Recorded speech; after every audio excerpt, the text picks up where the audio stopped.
all of you. सबकी भाव भंगिमाएं काफी अलग अलग हैं. कैसा रहा एग्जाम? अच्छा रहा. अच्छा, यूपीएससी ने थोड़ी दया दिखाई है. किस प्रकार की दया है ये? हाँ, अच्छा, पिछली बार नरसंहार कर दिया था, इस बार सिर्फ अंग काट के छोड़ दिया गया है ना?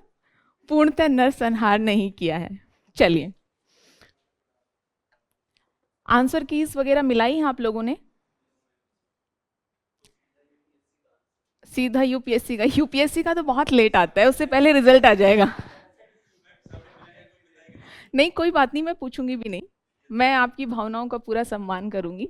चलिए, ओवरऑल पेपर को लेकर तो जो आप लोगों की ऑब्जर्वेशन कह रही है कि कंपैरेटिवली इजी था, है ना? कंसेप्चुअल क्वेश्चन भी थे, कुछ कुछ करंट अफेयर के क्वेश्चन भी थे, बट जो ये कंपैरेटिवली इजी था ना, ये कंपैरेटिवली इजी आंसर्स देखकर पता चलता है कि था या नहीं. क्योंकि इजी ज्यादा लग रहा था. क्यों? क्योंकि थीम्स फेमिलियर थी. लाइक आपने बॉन्ड के बारे में सुना है, आपने जो है आरबीआई रिटेल स्कीम के बारे में सुना है, प्राइमरी सेकेंडरी टर्सरी सेक्टर के बारे में सुना है, फिक्स कैपिटल के बारे में सुना है, वर्किंग कैपिटल के बारे में सुना है. तो कंसेप्ट्स तो सारे फेमिलियर लग रहे थे, टर्म्स तो सारी फेमिलियर लग रही थी, लेकिन फाइनली उनका आंसर वो है जो आपने दिया है. उस पर डिपेंड करेगा कि कट ऑफ कितनी जाएगी, और उस पर डिपेंड करेगा कि रिजल्ट क्या रहेगा. बट सदैव सुझाव ये रहता है कि जो भी कट ऑफ का आइडिया है, अगर आप उसके आसपास भी हैं तो पॉजिटिव रहकर तैयारी करनी है. ये सुझाव क्यों है? क्योंकि सामान्यतः जब हमें अभी से लगने लगता है कि नहीं, हम प्रीलिम्स नहीं क्वालिफाई कर पाएंगे, 1% अगर आपको ऐसा लग रहा है, तो हम फिर से प्रीलिम्स ओरिएंटेड तैयारी करना शुरू कर देते हैं. कभी मेंस को लेकर अच्छे से तैयारी करते ही नहीं. क्योंकि सोचिए जरा, दो कारण है. अगर प्रीलिम्स क्वालिफाई भी हो जाएगा और मेंस की तैयारी नहीं है, तब कौन सा सिलेक्शन हो जाएगा? नहीं होगा. और दूसरी बात यह है कि जिस तरह के क्वेश्चन यूपीएससी पूछती है, कुछ क्वेश्चन आप तभी सॉल्व कर सकते हो जब मेंस पर आपकी पकड़ अच्छी हो. तो दोनों पॉइंट ऑफ व्यू से पॉजिटिव रहते हुए मेंस की तैयारी आपको करनी है. ये तो था एक सिंपल साधारण मैसेज. अब हम बात करते हैं इकोनॉमी की. इकोनॉमी के लगभग कितने क्वेश्चन थे, क्या आप लोगों की ऑब्जर्वेशन थी? मैं शुरुआत करूं उससे पहले आप लोगों के विचार जानना जरूरी है. कम हो गए, लेकिन बहुत कम नहीं हुए. 15 के आसपास रहते हैं, 17 18 भी चले जाते हैं, 19 भी. तो लगभग जो एवरेज है उसे मेंटेन किया है. अच्छा, नेचर ऑफ क्वेश्चन क्या है? किस तरह के क्वेश्चन है? बेसिक कंसेप्चुअल क्वेश्चन भी है, करंट अफेयर आधारित प्रश्न भी हैं. लेकिन करंट अफेयर आधारित जिस तरह के प्रश्न पूछे गए हैं, सामान्यतः कुछ प्रश्नों में तो सीधी जानकारी है जो हम पढ़ते हैं, कुछ में चीजों को हम पढ़ते हैं लेकिन एग्जैक्टली वो नहीं पढ़ते जो स्टेटमेंट में दिया गया है. इसलिए सदैव इकोनॉमी में सुझाव दिया जाता है, आप कोई भी सेशन देखो कि इकोनॉमी का जब कोई भी कंसेप्ट पढ़ो, कोई भी डेवलपमेंट पढ़ो, तो उसका इम्प्लीकेशन क्या होगा, इंप्लीमेंट करेंगे तो क्या होगा, वो पर्याप्त समझ आप में होनी चाहिए. ठीक है. इसके अलावा कोई और ऑब्जर्वेशन? करंट अफेयर से लगभग कितने क्वेश्चन हैं?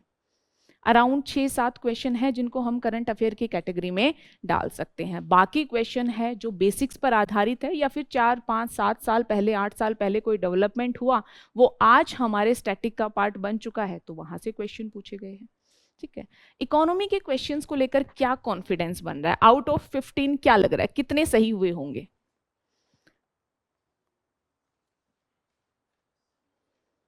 हाँ, 9 से 10 क्वेश्चन. ठीक है, अगर 10 क्वेश्चन तक सही हो रहे हैं, किसी के इससे ज्यादा भी सही हो रहे हैं? इससे कम किसके सही हो रहे हैं? ठीक है, चलिए अभी हम देख लेते हैं क्वेश्चंस को, हम एक एक करके डिस्कस करते हैं. देखिए, 1-2 क्वेश्चन ऐसे हैं जिनका आंसर यूपीएससी क्या देगी वही निर्धारित करेगा कि सही उत्तर क्या है. क्योंकि बहुत सारी चीजों पर डिपेंड करता है. जिसने क्वेश्चन बनाया है वही बता सकता है कि उसने उस क्वेश्चन में किस बेसिक आइडिया पर ज्यादा एम्फेसिस किया है. जैसे इस कैटेगरी में आता है हमारा सबसे पहला क्वेश्चन. देखिए जरा इस क्वेश्चन को. निम्नलिखित कथनों पर विचार कीजिए. करंट अफेयर आधारित है ये प्रश्न. यदि संयुक्त राज्य अमेरिका यूएसए अपने ऋण पर चूक करता है तो यूएस ट्रेजरी बॉन्ड के धारक भुगतान प्राप्त करने के लिए अपने दांव का प्रयोग नहीं कर पाएंगे। If the United State of America were to default on its debt, holders of US treasury bonds will not be able to exercise their claim to receive payment. Clear है? कथन 2, यूएसए सरकार का ऋण कोई मूर्त या हार्ड परिसंपत्तियों द्वारा समर्थित नहीं है, बल्कि केवल सरकार के विश्वास पर समर्थित है, या केवल सरकार के विश्वास से समर्थित है। क्या आंसर लगाया इसका? ए। बाकी लोगों ने देखिए, एक तो थोड़ा सा अगर आपने जो आंसर बताया जाए उससे अलग उत्तर लगाया है तो भावुक नहीं होना है, चीजों को सीखने की कोशिश करनी है। बाकी ये क्वेश्चन ऐसा है जो मैं कहूंगी अभी भी अंडर कंसिडरेशन है कि इसका आंसर क्या हो सकता है। सबसे पहले मैं बताऊंगी कि ये क्वेश्चन करंट अफेयर आधारित है। Question as it is current affair आधारित नहीं है, बट यूएस जो बॉन्ड्स है वो चर्चा में रहे। कारण क्या था? यूएस में डेट सीलिंग लिमिट है कि कितना सरकार उधार ले सकती है। हुआ क्या अभी 2023-24 के समय में कि सरकार उस लिमिट के पास पहुंच गई। अब अगर उससे ज्यादा उधार आपको लेना है, क्योंकि सरकार को अपना खर्च भी चलाना है, जो पहले उधारी ली हुई है अगर मैच्योरिटी अवधि पर आ गया तो वो उधार चुकाना भी है, तो इन सब कामों के लिए सरकार को अधिक उधार लेना पड़ेगा। और उधार तब तक नहीं ले सकती जब तक जो लिमिट है उसको बढ़ाया ना जाए या उस लिमिट को इनएक्टिव ना किया जाए। तो इसलिए पूरा मामला चर्चा में रहा, क्योंकि यूएस जो है अपनी डेट लिमिट के आसपास पहुंच गया था। अब उस बेसिक आइडिया से यहां पर खींचकर कुछ स्टेटमेंट आपको दे दी गई है। सबसे पहला है, यदि संयुक्त राज्य अमेरिका अपने ऋण पर चूक करता है तो यूएस ट्रेजरी बॉन्ड्स के धारक भुगतान प्राप्त करने के लिए अपने दावों का प्रयोग नहीं कर पाएंगे। क्यों नहीं कर पाएंगे जी? चूक, डिफॉल्ट, ये देखिए, अगर जो है डिफॉल्ट करता है ना, डिफॉल्ट का मतलब आप नहीं चुका पा रहे, आप डिफॉल्ट कर गए, जैसे बैंक डिफॉल्ट करती हैं, कंपनीज डिफॉल्ट करती हैं। तो अगर डिफॉल्ट कर गई तो जिन्होंने उन ट्रेजरी बिल्स पर या उन बॉन्ड्स में इन्वेस्ट किया हुआ है वो बेसिकली अपने क्लेम्स का यूज नहीं कर पाएंगे। मतलब आप दावा नहीं कर सकते कि आप हमें चुकाइए या उनको मिलेगा, ये चीज वो एंश्योर नहीं कर सकते। क्या ये सही है? क्या ट्रेजरी बिल्स या जो गवर्नमेंट सिक्योरिटीज होती हैं उनके पीछे कोई कोलेट्रल होता है? गवर्नमेंट सिक्योरिटीज मुख्यतः क्यों चलती? क्योंकि उनके पीछे सरकार का विश्वास होता है। कोई बंधक, कोई कोलेट्रल या कोई मूर्त वस्तु उनके पीछे नहीं रखी होती है। आप देखोगे इंडियन सिक्योरिटीज भी क्यों चल रही? क्योंकि लोगों का विश्वास है कि सरकार सामान्यतः डिफॉल्ट नहीं करेगी। इसी विश्वास पर लोग इन ट्रेजरी बिल्स को, इन बॉन्ड्स को खरीदते हैं। तो मोटा मोटा ये कंसेप्ट वहां भी अप्लाई है। इसीलिए शायद यहाँ पर ये स्टेटमेंट दी गई है और कहा गया है कि यूएस ट्रेजरी बॉन्ड्स के धारक भुगतान प्राप्त करने के लिए अपने दावों का प्रयोग नहीं कर पाएंगे। क्यों? क्योंकि पीछे कोई कोलेट्रल या कोई मूर्त परिसंपत्ति नहीं रखी है। अब मैंने क्यों कहा कि ये क्वेश्चन थोड़ा सा ओपन एंडेड है? क्यों कहा? क्योंकि देखिए, holders of US Treasury bonds will not be able to exercise their claim to revive payment. अब क्लेम एक्सरसाइज करना बड़ा ही ओपन एंडेड है। आप क्लेम तो कर सकते हो, वो बात अलग है कि आपको पेमेंट मिले या ना मिले। तो ये डिपेंड करता है कि इसे एज ए कंसेप्ट यूपीएससी ने लिया है कि एज ए कंसेप्ट कि हाँ, मोटा मोटा जो गवर्नमेंट सिक्योरिटी बॉन्ड होते हैं वो बैक्ड नहीं होते किसी भी सिक्योरिटी से या किसी भी कोलेट्रल से, है ना। तो इसलिए अगर मान लीजिए सरकार ही डिफॉल्ट कर जाए, पेमेंट करने की स्थिति में ना रहे, तो चूंकि कोई उस बॉन्ड के पीछे बंधक नहीं है, कोई कोलेट्रल नहीं है, तो सामने वाला किस चीज पर क्लेम करेगा? तो उसका क्लेम सेटल नहीं होगा। तो अगर हम कंसेप्ट के पॉइंट ऑफ व्यू से देखें तो यहां पर स्टेटमेंट 1 और 2 दोनों सही भी हैं, और स्टेटमेंट 2 स्टेटमेंट 1 को ही तो क्लासिफाई कर रही है कि क्यों नहीं क्लेम कर सकता। क्यों? क्योंकि यूएसए सरकार का ऋण कोई मूर्त परिसंपत्तियों द्वारा समर्थित नहीं है, बल्कि केवल सरकार के विश्वास से समर्थित है। तो जो विश्वास पे समर्थित है वो विश्वास पर ही चलता है, फिर आप फाइनली क्लेम नहीं कर सकते। इसलिए अनुमान है कि इसका आंसर ए होना चाहिए। देखिए, मैं बहुत क्लियरली टर्म यूज कर रही हूं, अनुमान है, डिपेंड करता है कि फाइनली यूपीएससी इस क्वेश्चन को कैसे देखती है। ठीक है, चलिए दूसरा कथन, निम्नलिखित कथनों पर विचार कीजिए। ये क्वेश्चन अच्छा है, करंट अफेयर में ये टॉपिक बहुत ज्यादा चर्चा में रहा है। देखिए जरा, निम्नलिखित कथनों पर विचार कीजिए। कथन 1, सामूहिक उधार बहु उधारकर्ताओं के मध्य उधारकर्ताओं के चूक का जोखिम बढ़ाता है। Syndicated lending spread the risk of borrowers default across multiple lenders. कथन 2, सामूहिक ऋण एक नियत राशि, एक मुक्त निधि हो सकता है किंतु ऋण व्यवस्था या क्रेडिट लाइन नहीं हो सकती है। सबसे पहले आप लोग मुझे बताएंगे कि क्या आप लोगों ने इसका आंसर लगाया है?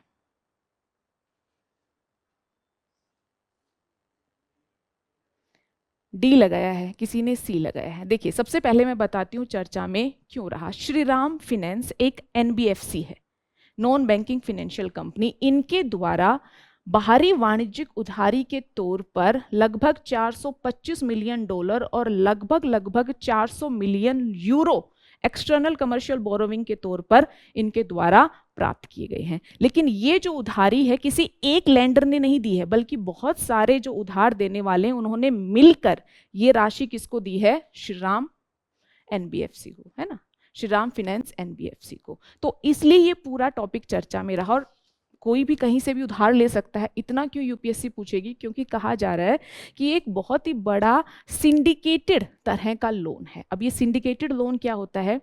जब बड़े प्रोजेक्ट होते हैं या उद्यमों को बड़ा लोन चाहिए, तो एक तो होता है कि कोई भी आप, जैसे आप सारे लोग बैंक या वित्तीय संस्थान कुछ भी हो, आपके पास क्षमता है मुझे उधार देने की, मैं एक बड़ा प्रोजेक्ट चला रही हूँ।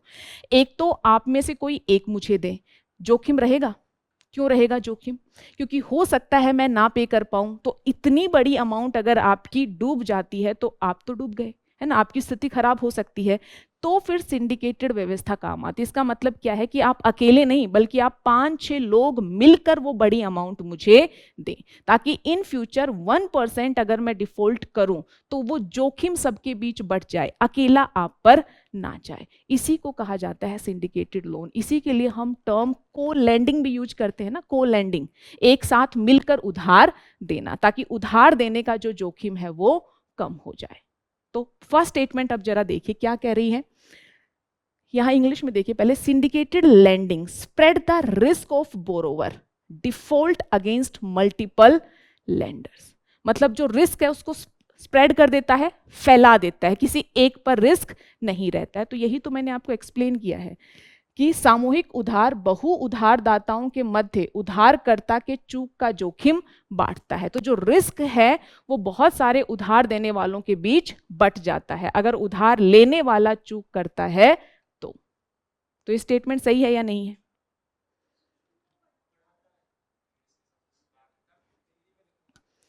सामूहिक उधार बहु उधारकर्ताओं के मध्य उधारकर्ता चूक का जोखिम बढ़ाता है। ये आई थिंक बांटता होगा। फाइनल पेपर में क्या लिखा है ये देखना एक बार।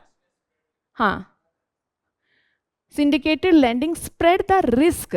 स्प्रेड का मतलब फैलाना, यहां पर बांटना है। स्प्रेड का मतलब जैसे एक तो है कि कंसंट्रेटेड सारा रिस्क इन्हीं पर रहे, एक हो कि रिस्क को फैला दिया जाए। तो यहां पर इसका मतलब ये है कि लोगों में बांट दिया जाए। तो अगर फाइनल पेपर में भी हिंदी इंग्लिश का कोई भी कंफ्यूजन रहता है तो मैं सदैव कहती हूँ हम अंत में किसके साथ जाते हैं? इंग्लिश के साथ। तो syndicated lending spread the risk of borrower default across multiple lenders, है ना, कि बहुत सारे जो उधार करता है उनके बीच डिफॉल्ट के रिस्क को फैला देता है, कि अगर डिफॉल्ट करता है तो एक पर नहीं जाएगा रिस्क, बहुत सारे लोगों के बीच बढ़ जाएगा। सेकंड स्टेटमेंट देखिए, सामूहिक ऋण एक नियत राशि, एक मुक्त निधि हो सकता है किंतु ऋण व्यवस्था या क्रेडिट लाइन नहीं हो सकता है। अब आप बार बार न्यूज़पेपर में क्रेडिट लाइन टर्म पढ़ते हैं ना, लाइन ऑफ क्रेडिट हम पढ़ते हैं। क्या होता है? एक मुक्त ऋण क्या है कि मान लीजिए आप ही का मैं एग्जाम्पल लेती हूँ, आप से मैं उधार ले रही हूँ, तो आप मुझे क्या दे दें? 50 लाख एक बार में मोटा मोटा लमसम दे दें, वो तो हो गया एक मुश्त। दूसरा क्या है? लाइन ऑफ क्रेडिट, कि 50 लाख तक जब मुझे जरूरत पड़े तब मैं आपसे ले सकती हूँ, इतना लेने की मुझे अनुमति है, आप एक बार में मुझे नहीं दे रहे, जब मुझे जरूरत पड़ेगी मैं आपसे कॉन्टेक्ट करूंगी, इतनी मेरी लिमिट है, इतना मैं आपसे ले सकती हूँ। इसे कहते हैं लाइन ऑफ क्रेडिट। आप देखोगे भारत बहुत सारे हमारे पड़ोसी राष्ट्रों को भी लाइन ऑफ क्रेडिट जारी करता है। क्रेडिट कार्ड क्या है कि आपकी लिमिट है मान लीजिए 5 लाख, तो क्रेडिट कार्ड ये थोड़ी ना कह रहा है कि आप आज ही 5 लाख खर्च कर दीजिए, आप इस लिमिट में कभी भी इस्तेमाल कर सकते हैं। तो वो एक अच्छा एग्जाम्पल है समझने के लिए लाइन ऑफ क्रेडिट। अब आप जरा कॉमन सेंस से सोचिए। मैं उम्मीद करती हूँ कि इतना डिटेल में शायद ही कोई बच्चा पढ़ता होगा कि सिंडिकेटेड लोन है, अब वो लमसम में हो सकता है या लाइन ऑफ क्रेडिट के तौर पर भी हो सकता है। आम समझ क्या कहती है कि कैसे भी हो सकता है, वो तो एक तरह का लोन है। अब वो लोन आपको एक बार में भी लमसम अमाउंट दी जा सकती है, आपको क्रेडिट ऑफ लाइन भी जारी की जा सकती है कि ठीक है आप इतना लोन जब आपको जैसे जैसे जरूरत पड़े आप हमसे ले सकते हो, इतना लोन आपका सैंक्शन है। तो ये क्रेडिट ऑफ लाइन भी हो सकती है, ये लमसम अमाउंट में भी हो सकता है। अब देखना दूसरी स्टेटमेंट क्या कह रही है, सामूहिक ऋण एक नियत राशि एक मुस्त निधि हो सकता है किंतु ऋण व्यवस्था नहीं हो सकता। तो ये एक मुस्त निधि भी हो सकता है और क्रेडिट ऑफ लाइन के तौर पर भी दिया जा सकता है। तो इसलिए आप देखोगे कि यहां पर स्टेटमेंट 2 सही नहीं। ठीक है, अब मैं आपको कुछ आर्टिकल दिखाती हूँ कि कितने सारे आर्टिकल इस टॉपिक को लेकर, इसीलिए बार बार एम्फेसिस भी किया जाता है कि न्यूज़पेपर हमें पढ़ना चाहिए। बहुत चीजें कवर हुई हैं इस टॉपिक को लेकर।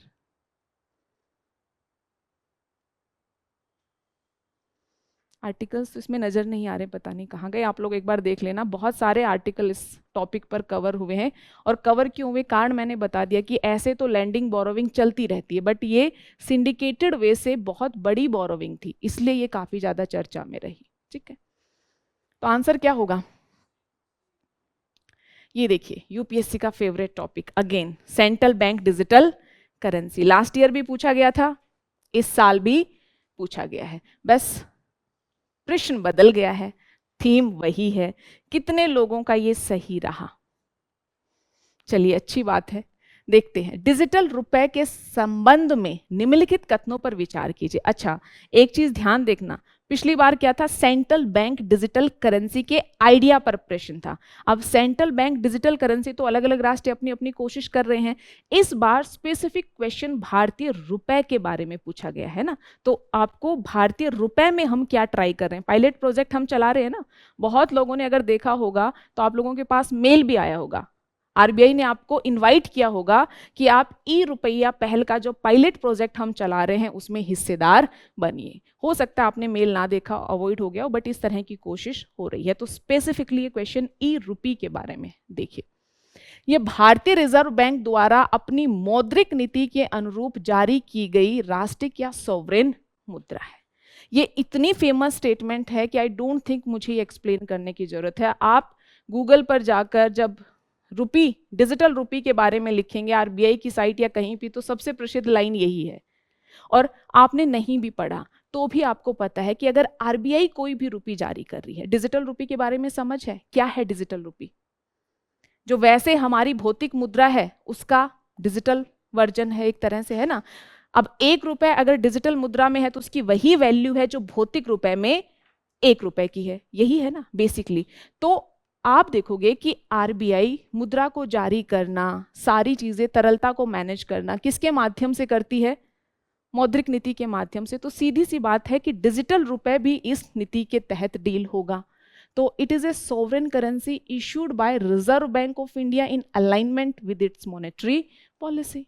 कोई भी अगर करेंसी आरबीआई जारी कर रहा है तो आप देखोगे कि उसकी मॉनेटरी पॉलिसी से अलाइनमेंट उसका होगा। और आपको ये पता है कि डिजिटल रुपी क्या है, हमारे भौतिक मुद्रा की तरह सॉवरेन करेंसी है, लीगल टेंडर है। और लीगल टेंडर का मतलब क्या है कि चाहे उसकी आंतरिक वैल्यू हो या ना हो, आप उसे एक पेमेंट के मोड के रूप में अस्वीकार नहीं कर सकते, क्योंकि उसके पीछे सरकार की शक्ति है। तो इसलिए उसको सॉवरेन करेंसी या लीगल टेंडर भी कहा जाता है। तो पहली स्टेटमेंट बहुत ही क्लियर है, इसमें किसी को कोई कंफ्यूजन नहीं होना चाहिए। दूसरा कथन, यह आरबीआई के तुलन पत्र पर देयता के रूप में दिखाई देता है। जब आप बैंकिंग पढ़ते हो तो आपको पता है आरबीआई एक भी करेंसी अगर जारी कर रही है तो उसकी बैलेंस शीट पर वो लायबिलिटी का हिस्सा बनती है। तो चाहे वो भौतिक करेंसी जारी करे, चाहे वो डिजिटल करेंसी जारी करे, जारी तो करेंसी कर रहा है। तो जो भी करेंसी आरबीआई जारी करेगा वो उसकी बैलेंस शीट पर लायबिलिटी के तौर पर दिखाई देगी। हो सकता है ये स्टेटमेंट आपने कहीं ना पढ़ी हो। मैं हमेशा कहती हूँ कि इकोनॉमी में अपना माइंड इस्तेमाल करने का स्कोप सदैव रहेगा। लेकिन आपको ये तो पता है कि आरबीआई चाहे कोई करेंसी जारी करे, डेफिनेटली वो लायबिलिटी क्रिएट करेगी, उसकी बैलेंस शीट में लायबिलिटी में जाएगी। क्लियर है ये? जो थोड़ा कंफ्यूजन हो सकता है वो ये है कि यह अपने डिजाइन में ही मुद्रास्फीति के विरुद्ध बीमाकृत है। It is insured against inflation bye it's very design. Is it true? Confusion क्यों हो सकता है कि ये जो डिजिटल रुपए है इसके साथ हम बहुत सारी चीजें ट्राई कर रहे हैं, बहुत सारे प्रोग्राम्ड वे से इसे हम इस्तेमाल करने की कोशिश कर रहे हैं। जैसे एक मैं बताती हूँ कि इसके माध्यम से कोशिश की जा रही है कि क्यों ना हम डिजिटल रुपी को इस ढंग से प्रोग्राम्ड करें कि मान लीजिए आप गरीब हैं, जो कि नहीं है बट मान लीजिए हैं, और मैं कोई सब्सिडी सरकार हूं आपको देना चाहती हूं, तो अगर वो सब्सिडी के तौर पर मैं आपको क्या दूं, डिजिटल करेंसी, तो वो करेंसी प्रोग्राम्ड हो कि अगर मैं चाहती हूं कि आप फर्टिलाइजर खरीदे तो आप फर्टिलाइजर ही खरीदें। अच्छा, ये भी पॉसिबिलिटी तलाशी जा रही है कि जो कंपनीज है, उद्यम है, अभी ये पॉसिबिलिटी है, हुआ नहीं है, क्या पॉसिबिलिटी कि अगर कोई कंपनी जिस उद्देश्य से ये डिजिटल करेंसी अपने एम्प्लॉयज को जारी करे उसी उद्देश्य से वो यूज हो, लाइक अपनी बिजनेस ट्रिप, टूर इत्यादि के लिए दे तो वहीं खर्च हो, किस ज्योग्राफिकल लोकेशन में खर्च हो सकती है, कुछ समय के बाद एक्सपायरी हो जाएंगी, इस तरह की भी प्रोग्रामिंग हम डिजिटल करेंसी की करने की कोशिश कर रहे हैं। तो बहुत सारी प्रोग्रामिंग चल रही है, इसलिए ई रुपए चर्चा में है। रिटेल लेवल पर ई रुपए के ट्रायल का गवर्नमेंट और एक्सपेंशन करना चाह रही है, और मुख्यतः आरबीआई, इसलिए ई रुपी चर्चा में है। ई रुपी इसलिए भी चर्चा में है कि पहले कुछ अथॉराइज्ड बैंक के माध्यम से ई रुपए का ट्रायल चल रहा था, अब जो नॉन हमारे बैंकिंग पेमेंट सर्विस प्रोवाइडर्स हैं, लाइक पेटीएम हो गया, फोन पे, ये सब चीजें, गूगल पे, इनके माध्यम से भी आरबीआई अब जो हमारा ई रुपी है उसको प्रमोट करने की कोशिश कर रही है। तो मल्टीपल रीजन से, इवन और मैं बताऊं ऑफलाइन तौर पर भी हम ये जो ई रुपी है इसका लेन देन कर पाए, जहां नेटवर्क नहीं है, इस चीज पर भी काम किया जा रहा है। तो आप देखोगे साल भर ई रुपी बहुत ज्यादा चर्चा में रहा है, इसलिए उस पर आधारित प्रश्न पूछ लिया गया है। लेकिन ई रुपी में अपने आप में ऐसी कोई व्यवस्था नहीं है कि वो इन्फ्लेशन के विरुद्ध इंश्योर्ड है। कैसे हो सकता है? ई रुपी बिल्कुल वैसे ही है जैसे भौतिक करेंसी, अगर 2 रुपए का है तो उसकी वैल्यू वही है जो 2 रुपए में भौतिक करेंसी की है। अगर वस्तुओं और सेवाओं का मूल्य बढ़ता है तो डिजिटल रुपए की खरीदने की क्षमता भी कम होगी, जैसे कि हमारे भौतिक रुपए की होती है। तो ऐसा कुछ नहीं है कि वो इंश्योर्ड है। जी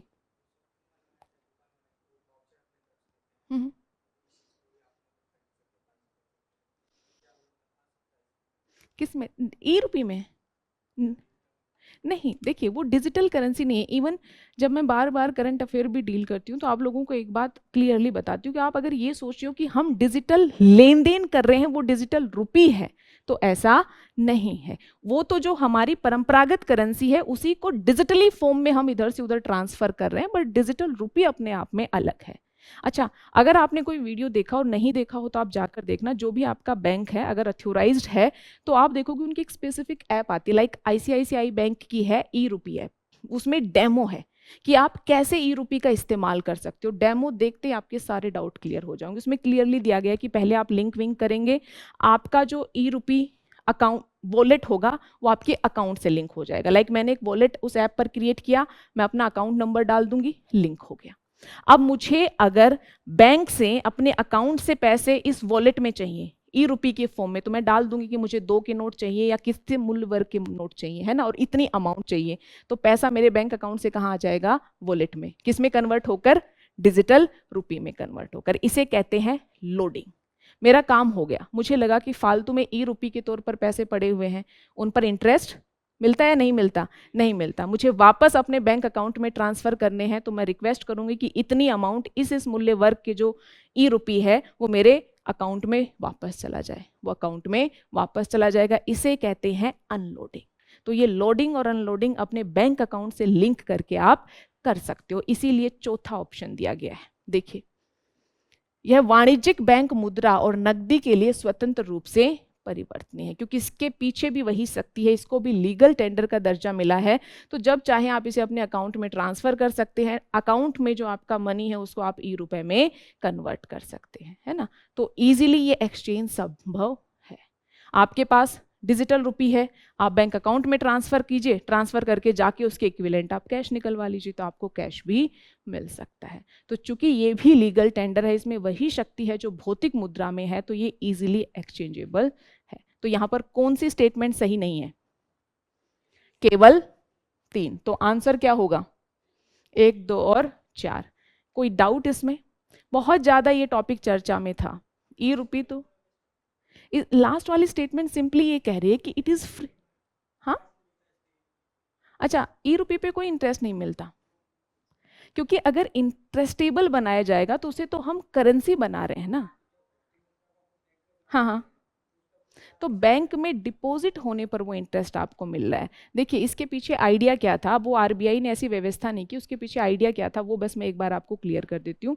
बेसिक आइडिया ये था कि फिर लोग इसे करेंसी के तौर पर नहीं, एक मीडियम ऑफ इन्वेस्टमेंट के तौर पर देखने लगेंगे, इसलिए इसको सिर्फ करेंसी का ही काम करने के लिए बनाया गया है।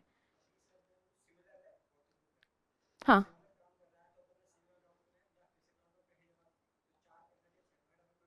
आपको बैंक अकाउंट की भी आवश्यकता नहीं होती डिजिटल करेंसी के लिए। जैसे मैंने बताया, मैं क्या करूंगी, जाऊंगी ऐप पर, एक वॉलेट है, मैंने अपने बैंक अकाउंट से लिंक कर दिया, वहां से पैसे उसमें आ जाएंगे। तो आप व्यवहारिक तौर पर बैंक में वो पैसे जमा ही नहीं कर रहे हो ना।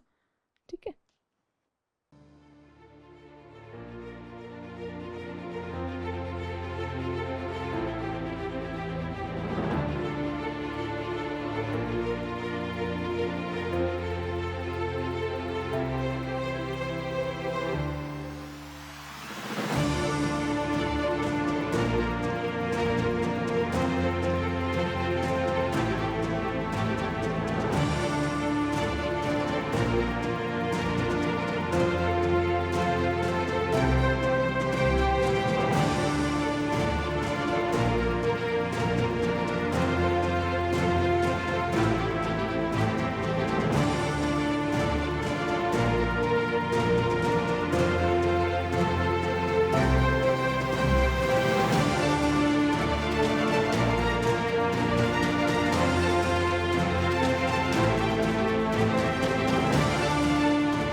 नेक्स्ट क्वेश्चन, निम्नलिखित कथनों पर विचार कीजिए। क्या क्या है कथन? चलिए, ये भी बड़ा अच्छा क्वेश्चन है, पढ़िए जरा। क्या है फर्स्ट स्टेटमेंट? भारत संयुक्त राज्य अमेरिका से सेब आयात नहीं करता है। वैसे भी करंट अफेयर में बहुत ज्यादा चर्चा में था, बट अगर फिर भी आपको करंट अफेयर का आइडिया नहीं है, कोई काम बिल्कुल नहीं करता, थोड़ा सा अटपटा हो जाता है ना।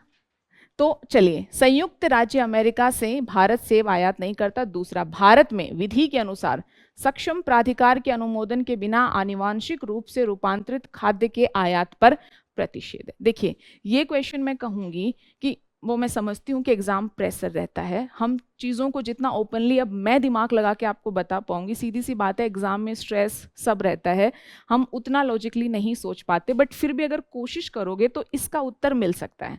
आपको क्लियरली समझ में आ रहा है? फर्स्ट स्टेटमेंट सही नहीं है, मैं बताऊंगी आगे ओरिजिन क्या है, क्या सारी डिटेलिंग है, बट एज ऑफ नाउ कि हम कोई सेब आयात नहीं करते है ना, ये तो प्रैक्टिकली पॉसिबल नहीं लग रहा। और मैं बार बार कहती हूँ कि एक सब्जेक्ट के क्वेश्चन को सॉल्व करने के लिए जरूरी नहीं कि एक ही सब्जेक्ट की समझ काम आए। हम जो लिविंग मॉडिफाइड ऑर्गेनिज्म है उसको लेकर जो कार्टेजना प्रोटोकॉल सब है, एनवायरनमेंट में भी पढ़ते हैं।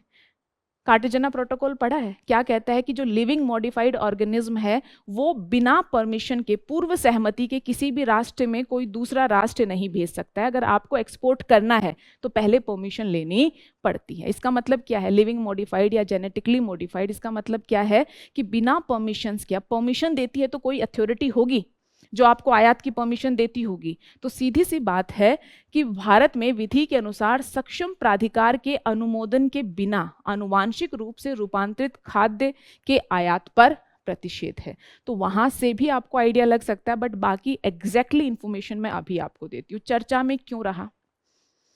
क्योंकि पिछले वर्षों में भारत में यूएसए से होने वाला सेब का आयात लगभग 16 गुना बढ़ गया। बड़ी इंटरेस्टिंग सी कहानी है इसके पीछे। क्यों बढ़ गया ये 16 गुना? पहले कम क्यों था? और बहुत चर्चा में रहा ये कि 16 गुना बढ़ गया है ना।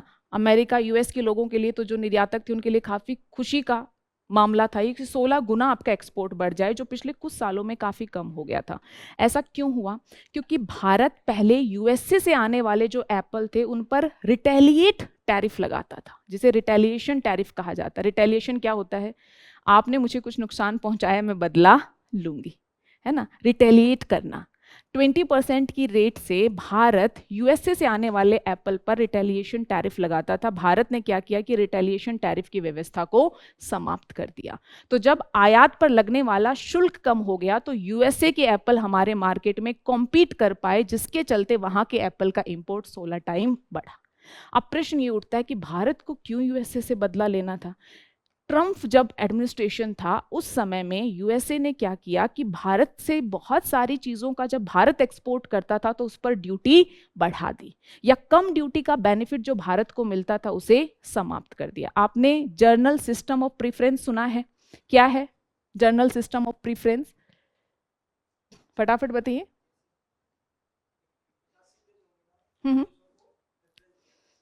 बिल्कुल जो विकसित राष्ट्र हैं वो विकासशील राष्ट्रों को या उनके जब उत्पाद उनके बाजार में आते हैं तो कुछ छूट देते हैं ताकि उनके लिए लेवल प्लेइंग फील्ड हो पाए। अब यूएस एडमिनिस्ट्रेशन ने ट्रम्प के समय में क्या किया, ये सारी छूट बहुत कम कर दी। बहुत सारे प्रोडक्ट को लेकर भारत ने बदला लेने के लिए बहुत सारे प्रोडक्ट पर रिटेलिएशन टैरिफ लगा दिया। तो जिसके चलते, जिसमें एक प्रोडक्ट एप्पल भी था, जिसके चलते जो है सेब का आयात भारत में कम हो गया। अब ये टैरिफ कम कर दिया तो सेब का आयात अचानक से बढ़ गया, इसलिए ये पूरा टॉपिक चर्चा में रहा है। तो India does not import Apple from United states of America, ये बिल्कुल सही नहीं है, बल्कि एप्पल का इंपोर्ट बहुत बढ़ गया, इसलिए ये टॉपिक चर्चा में रहा। भारत में विधि के अनुसार सक्षम प्राधिकार के अनुमोदन के बिना आनुवांशिक रूप से रूपांतरित खाद्य के आयात पर प्रतिबंध है। बिल्कुल, हमारे यहाँ कौन है? जेनेटिक इंजीनियरिंग अप्रूवल कमेटी, और साथ ही मुख्य है अंत में जो अप्रूवल दिया जाता है वो किसके द्वारा? फसाई, food safety security standard authority of India. तो फसाई के फाइनल जो है क्लैरिफिकेशन के बाद ही कस्टम्स पे क्लियरेंस मिलता है कि ये प्रोडक्ट अंदर आएगा या नहीं आएगा। तो नो ऑब्जेक्शन सर्टिफिकेट कह लो या क्लियरेंस कह लो, फाइनली फसाई के द्वारा दी जाती है। अब यहाँ पर आप देखोगे इस क्वेश्चन में यूपीएससी ने नहीं पूछा आपसे कि कौन क्लियरेंस दे रहा है, बट मोटा मोटा जितना हम जेनेटिकली मॉडिफाइड क्रॉप्स के नेचर को समझते हैं, अभी तक हमने हमारे यहाँ नॉन फूड क्रॉप्स को अनुमति दी है। तो अगर कोई फूड आइटम आएगा जो जेनेटिकली मॉडिफाइड है तो क्या हम बिना किसी परमिशन के आने देंगे? आप जरा सोचिए। तो डेफिनेटली कोई तो मैकेनिज्म हमने अपने यहाँ बनाया होगा, और हमारे यहाँ मैकेनिज्म है, इसलिए फर्स्ट स्टेटमेंट सही नहीं है, सेकेंड स्टेटमेंट सही है। तो आंसर क्या होगा? डी। ये देखिए, ये फिर से करंट अफेयर्स है। हाल ही में वेनेजुएला अपने आर्थिक संकट से तेजी से उबरने में सफल हुआ और अपने लोगों को दूसरे देशों में पलायन या प्रवासन करने से रोकने में सफल हुआ है। दूसरी स्टेटमेंट, वेनेजुएला के पास विश्व के सबसे बड़े तेल भंडार हैं। उपयुक्त कथनों के संबंध में निम्नलिखित में से कौन सा सही है? आप एक चीज देख रहे हो, इस बार कंपैरेटिवली कथन कारण के क्वेश्चन बढ़ गए हैं, और पहले जो विकल्प देते थे ना कि एक सही है, दो सही है, तीन सही है, चार, वो कम हो गए हैं। फिर से कोर्स 1 2 2 3 4 1 2 4 ये थोड़े बढ़ गए हैं। तो यूपीएससी का पैटर्न यूपीएससी ही निर्धारित करती है ना। हम तो क्या कर सकते हैं, अपने आप को हर प्रकार के अस्त्र शस्त्र से तैयार कर सकते हैं कि जहां से भी आप वार करो हम तैयार हैं। That's what we can do, है ना। तो चलिए, क्योंकि जब previous year question paper analysis चल रहा था तो किसी एक स्टूडेंट ने मुझसे पूछा था कि इस तरह के क्वेश्चंस को कैसे डील किया जाए जब एलिमिनेशन ज़्यादा लगता नहीं है। तो अच्छा, आपने पूछा था, तो जब जैसे ही मैंने पेपर देखा तो पहला विचार, फिर मुझे ये तो याद नहीं आ रहा था किसने पूछा था, लेकिन उसी बच्चे का है। मैंने कहा उनको बड़ी राहत मिली होगी, है ना, कि एलिमिनेशन जो है उसका स्कोप थोड़ा खुला है। चलिए, वेनेजुएला काफ़ी अधिक चर्चा में रहा क्योंकि वेनेजुएला में इकोनॉमिक क्राइसिस चल रहे हैं, और आज से नहीं, आप देखोगे कि काफ़ी लंबे समय से, लगभग 2014 के आसपास से वेनेजुएला इकोनॉमिक क्राइसिस की स्थिति में है। इकोनॉमिक क्राइसिस के चलते वहाँ पर हिंसा, क्राइम बहुत बढ़ गए हैं, इन्फ्लेशन बढ़ गया है, फूड आइटम्स की शॉर्टेज हो गई है, बेरोजगारी बढ़ गई। अब जब किसी भी राष्ट्र में ये सारी चीज़ें हों प्लस राजनीतिक स्थिरता भी ना हो तो लोग वहाँ से कहाँ जाना चाहेंगे? बाहर की तरफ मूव करना चाहेंगे। तो जिसके चलते वेनेजुएला से बहुत सारे लोग, लगभग अनुमान है कि 8 मिलियन के आसपास लोग वहां से पलायन कर गए हैं, है ना। अब उसमें भी अधिकांश लोग, वेनेजुएला कहाँ है वैसे, ज्योग्राफी पढ़ी है?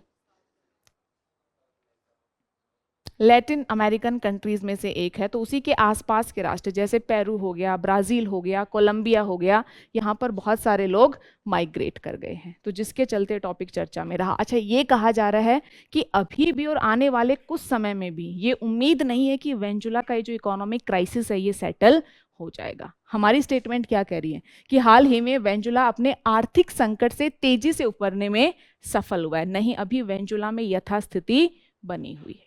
दूसरा, वेनेजुएला के पास विश्व के सबसे बड़े तेल भंडार हैं, सही है। विश्व के तेल भंडारों का 18% के आसपास, 17 से 18% अकेले किसके पास है? वेनेजुएला के पास है, लेकिन उत्पादन में उनकी हिस्सेदारी बहुत ही कम है। तो जब आप संसाधन पढ़ते हो तो बार बार बताया जाता है ना कि एटलीस्ट टॉप 1, 2, 3 तो हमें पता ही होने चाहिए, है ना, किसी भी चीज़ का, चाहे हम मिनरल्स की बात करें या और चीज़ों की बात करें। तो सेकंड स्टेटमेंट क्या है? वेनेजुएला के पास विश्व का सबसे बड़े तेल भंडार है, ज्ञात तेल भंडार हैं, ये बिल्कुल सही है। फर्स्ट स्टेटमेंट यहाँ पर सही नहीं है, तो आंसर क्या होगा? डी, कथन 1 सही नहीं है, 2 सही। ये किसका गलत हुआ? अच्छा, क्यों गलत हुआ? पढ़ा नहीं था स्कीम या याद नहीं आ रही थी? सही हुआ, ठीक है। चलिए, जिनका सही हुआ वो भी सुनिए, जिसका नहीं हुआ वो भी सुनिए, ठीक है। डिजिटल इंडिया भू अभिलेख आधुनिकीकरण कार्यक्रम के संदर्भ में निम्नलिखित कथनों पर विचार कीजिए। पहला, इस योजना को क्रियान्वित करने के लिए केंद्र सरकार 100% वित्त पोषण करती है। दूसरी स्टेटमेंट, इस योजना के अंतर्गत भू संपत्ति कैडेस्ट्रल मानचित्र डिजिटलीकृत किए जाते हैं। तीसरा, स्थानीय भाषा में उपलब्ध अधिकार अभिलेखों को भारत के संविधान द्वारा मान्यता प्राप्त किसी भी भाषा में लिप्यंतरित करने की पहल की गई। ये जरा देख लीजिएगा Hindi. An initiative has been undertaken to transliterate the records of right from local language to any of the languages recognised by the constitution of India. क्या क्या चीजें हैं स्कीम में? कब ये स्कीम शुरू की गई थी?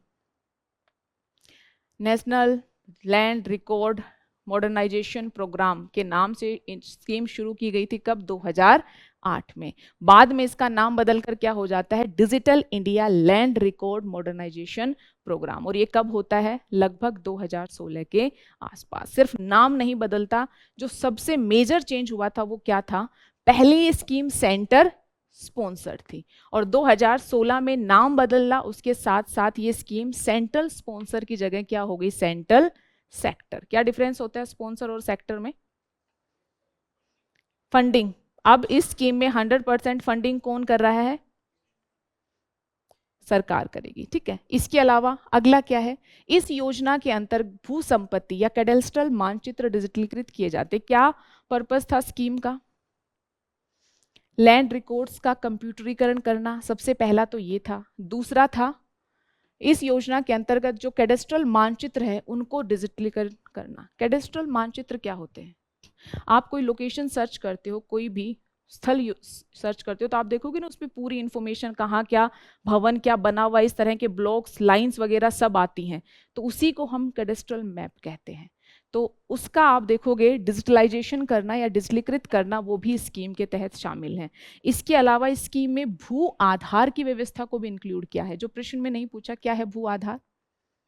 लैंड्स को जब हम लैंड पार्सल को एक यूनिक आइडेंटिफिकेशन नंबर देते हैं तो उसको हमने क्या कहा? भू आधार। जैसे व्यक्ति का आधार है वैसे ही भूमि का आधार, है ना। इसके अलावा इस स्कीम में ये भी कोशिश की गई है कि जो लैंड रिकॉर्ड स्थानीय भाषाओं में है, थोड़ा सा व्यवस्था को यूनिफॉर्म किया जाए और जो हमारे कॉन्स्टिट्यूशन की लैंग्वेज है उनमें लैंड रिकॉर्ड्स को ट्रांसलेट किया जाए। और इस तरह की कोशिश पुणे में की गई है। किसके सहयोग से ऐसी कोशिश की जा रही है? Centre for development of advance computing, जिसे हम CDEC के नाम से जानते हैं, उसके माध्यम से पुणे ने ऐसी कोशिश की है। तो ये व्यवस्था भी स्कीम में शामिल है। तो बेसिक ये क्वेश्चन कहाँ से है? स्कीम है, उसी के फीचर आपसे उठाकर पूछ दिए गए हैं। एलिमिनेशन का स्कोप बनता है इस क्वेश्चन में कुछ? देखिए, एक ऑप्शन, क्योंकि ये बहुत मेजर चेंज था कि एक स्कीम को हमने सेंटर स्पॉन्सर से सेंटर सेक्टर बना दिया। अगर आपको ये भी श्योर है कि फर्स्ट सही है तो एटलीस्ट बी ऑप्शन आप काट देंगे। अच्छा, कैडेस्ट्रल मानचित्र इसमें इंक्लूड किए गए हैं, तो मतलब आपको पता है कि 2 भी सही है। लास्टली थोड़ा दिमाग लगाकर आप 50-50 तक पहुंच सकते हो, उससे ज़्यादा का स्कोप नहीं है। उसके बाद तो फिर आपके पास इंफॉर्मेशन ही होनी चाहिए इसे सॉल्व करने के लिए। ठीक है, तो इसमें कौन सा आंसर सही होगा? फर्स्ट सही है, सेकंड सही है और थर्ड भी सही है। निम्नलिखित विमान पत्तनों पर विचार कीजिए। ये यूपीएससी के द्वारा दिया गया एक बहुत ही अच्छा सरप्राइज है। सरप्राइज कैसे है? क्योंकि इसमें काफी फैक्ट्स हैं जो आपको याद रखने पड़ेंगे। इतने फैक्ट्स को हम याद रख सकते हैं? चलिए देखते हैं। निम्नलिखित विमान पत्रों पर विचार कीजिए। डोनी पोलो विमानपत्तन, कुशीनगर अंतर्राष्ट्रीय विमानपत्तन, विजयवाड़ा अंतर्राष्ट्रीय विमानपत्तन। हाल ही में उपयुक्त में से किनका निर्माण नवीन या ग्रीनफील्ड परियोजनाओं के रूप में किया गया है? देखिए, इस क्वेश्चन में समझने जैसा तो कुछ है नहीं, इसका आंसर तो क्लियर है। आंसर क्या है? 1 और 2। थर्ड सही नहीं है, बट ये आइडिया क्या है इसका मैं बता देती हूँ। गवर्नमेंट की एक पॉलिसी आती है 2008 के समय में। पॉलिसी थी कि जो विमानपत्तन या एयरपोर्ट्स का डेवलपमेंट करेंगे, उन विकासकर्ता, चाहे उन विकासकर्ताओं में राज्य ही क्यों ना हो, सबसे पहले तो उनको साइट का चुनाव करना पड़ेगा क्लियरली कि कहाँ उनको एयरपोर्ट बनाना है। उसके बाद एयरपोर्ट बनाने के लिए जितना उस प्लेस की फिजिबिलिटी है, कितना वो स्थान उपयुक्त है, सारी चीज़ों को आपको पहले इंश्योर करना पड़ेगा। उसके बाद आप अपना प्रपोजल किसको भेजेंगे? सेंट्रल गवर्नमेंट के पास। Central government finally site clearance देगी और इन प्रिंसिपल या फाइनली आप बना सकते हो इस चीज को अप्रूवल देगी। तो कुछ समय पहले केंद्र सरकार ने ऐसे 21 विमानपत्तन या एयरपोर्ट्स की स्थापना को इन प्रिंसिपल अनुमति दी है। अब उस 21 की लिस्ट में इसमें से 2 हैं जो इंक्लूड है। कौन सा है? डोनी पोलो विमानपत्तन कहाँ डेवलप हो रहा है? ये अरुणाचल प्रदेश। और दूसरा है कुशीनगर। कुशीनगर कहाँ? कुशीनगर एंड नोएडा कहाँ? यूपी में। थर्ड सही नहीं है क्योंकि विजयवाड़ा अंतर्राष्ट्रीय विमानपत्तन ग्रीन फील्ड ही नहीं है। ग्रीन फील्ड क्या होता है? जो नया बनाया जाए। ब्राउन फील्ड क्या होता है? जो पुराना है उसी का एक्सपेंशन किया जाए। तो इसमें कुछ कंफ्यूजन नहीं। आई थिंक इसका आंसर बिल्कुल क्लियर है।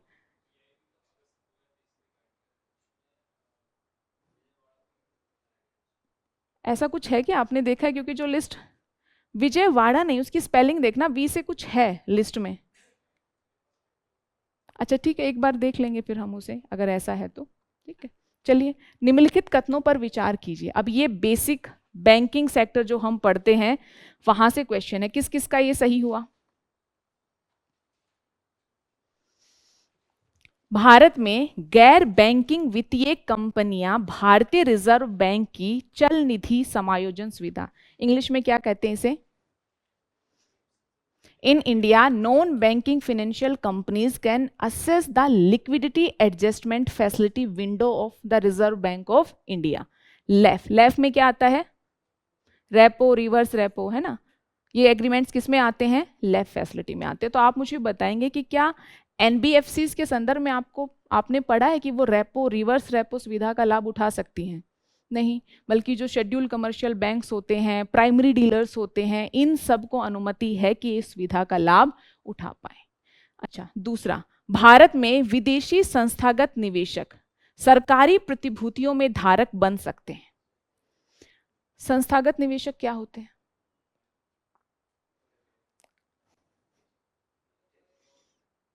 एक इंडिविजुअल, एक होते हैं संस्थागत निवेशक। ये सेबी के साथ रजिस्टर्ड होते हैं और इनके माध्यम से जो विदेशी लोग हैं वो कहाँ भारत में निवेश कर पाते हैं।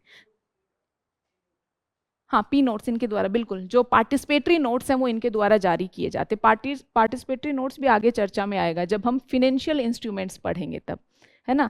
तो बिल्कुल, अगर कोई निजी निवेशक भारत में निवेश करना चाहता है, भारत से बाहर का कोई निवेशक है, तो या तो उसे पूरा प्रक्रियाओं को फॉलो करना पड़ेगा, सेबी के साथ रजिस्टर होना पड़ेगा। दूसरा, उसके पास विकल्प क्या है? ये जो फॉरेन इंस्टीट्यूशनल इन्वेस्टर्स हैं, ये संस्थान ऑलरेडी सेबी के साथ रजिस्टर हैं, ये इनके माध्यम से अपना निवेश भारत में कर देंगे। अच्छा, अनामता भी मेंटेन रहती, पता भी नहीं चलता कि किसने धन अपना लगाया हुआ है। तो बिल्कुल जो एफआईआईज हैं उनके माध्यम से जो धन प्राप्त होता है वो बॉन्ड्स में भी लग सकता है, वो गवर्नमेंट सिक्योरिटीज में भी जा सकता है, वो कॉर्पोरेट जो बॉन्ड्स होते हैं उनमें भी जा सकता है। गवर्नमेंट सिक्योरिटीज के लिए आपको स्पेसिफिक कुछ परमिशंस होती हैं, वो मिलनी चाहिए। अगर है आपके पास तो आप इन्वेस्टमेंट कर सकते हो। ठीक है। तीसरा, भारत में शेयर बाजार स्टॉक एक्सचेंज ऋणों के लिए पृथक व्यापारिक मंच ट्रेडिंग प्लेटफॉर्म प्रदान कर सकते हैं। एक तो हमारे यहाँ स्टॉक्स शेयर्स की ट्रेडिंग होती है, बॉन्ड्स की भी होती है, क्या कोई स्पेसिफिक प्लेटफॉर्म ही हम बना सकते हैं जहां पर बॉन्ड्स की ट्रेडिंग हो? ऐसा इनिशिएटिव सेबी के द्वारा लिया गया। सेबी के द्वारा इस संदर्भ में गाइडलाइन भी जारी की गई है कि हम स्पेसिफिकली जिस पे बॉन्ड्स सिर्फ ट्रेड होंगे इस तरह का प्लेटफॉर्म डेवलप कर सकते हैं, और इस दिशा में एनएससी के द्वारा कोशिश की गई है। क्यों की गई है? क्योंकि हमारे यहाँ बार बार आप पढ़ते हैं कि बॉन्ड मार्केट उतना डेवलप नहीं है, गवर्नमेंट सिक्योरिटीज को ज्यादा खरीदार मिल नहीं पाते, कॉर्पोरेट्स को ज्यादा खरीदार नहीं मिल पाते, या जो म्यूनिसिपलिटी बॉन्ड है उनको भी नहीं मिल पाते, क्योंकि बॉन्ड मार्केट डेवलप है ही नहीं। तो अगर हम डेडिकेटेड प्लेटफॉर्म बनाएंगे तो सेबी को ये उम्मीद है कि भारत में बॉन्ड मार्केट कंपैरेटिवली मैच्योर होगा। तो इस उद्देश्य से ये कोशिश की गई है। तो क्या इसका आंसर होगा? फर्स्ट स्टेटमेंट सही है, एनबीएफसीज लैफ का इस्तेमाल कर सकती हैं? नहीं कर सकती, तो ये सही नहीं है। सेकंड और थर्ड स्टेटमेंट सही है। इसमें सेकंड स्टेटमेंट बहुत एवरेज है। देखिए, पता होना कोई ज़्यादा मुश्किल काम नहीं है। फर्स्ट भी बहुत सिंपली आपको पता होना चाहिए कि सही नहीं है, और ये पता है कि सेकंड सही है। थर्ड जो डेवलपमेंट है, अगर आपको नहीं पता, आप नहीं श्योर हैं, तो भी आप एलिमिनेट कर सकते हैं। कैसे? फर्स्ट आपको पता है कि सही नहीं है, काट दीजिए, दो ऑप्शन तो गए, ए और सी। आपको ये पता है कि दो तो सही है ही, तो आंसर क्या होगा? जिसमें 2 और 3 दोनों हो। तो एलिमिनेशन का स्कोप है, बट उतना इजी एलिमिनेशन का स्कोप नहीं है कि आप देखते ही एलिमिनेट कर दे। थोड़ा सा जानकारी होनी चाहिए, उसके बाद एलिमिनेशन स्कीम आप लगा सकते हैं। नेक्स्ट क्वेश्चन, भारत में निम्नलिखित में से कौन कॉर्पोरेट बॉन्ड और सरकारी प्रतिभूतियों में व्यापार कर सकते हैं? कौन कर सकते हैं? बैंक्स कर सकते हैं, प्राइमरी डीलर्स कर सकते हैं, इंश्योरेंस कंपनी कर सकती हैं, पेंशन फंड कर सकती हैं, साथ ही खुदरा निवेशक कर सकते हैं।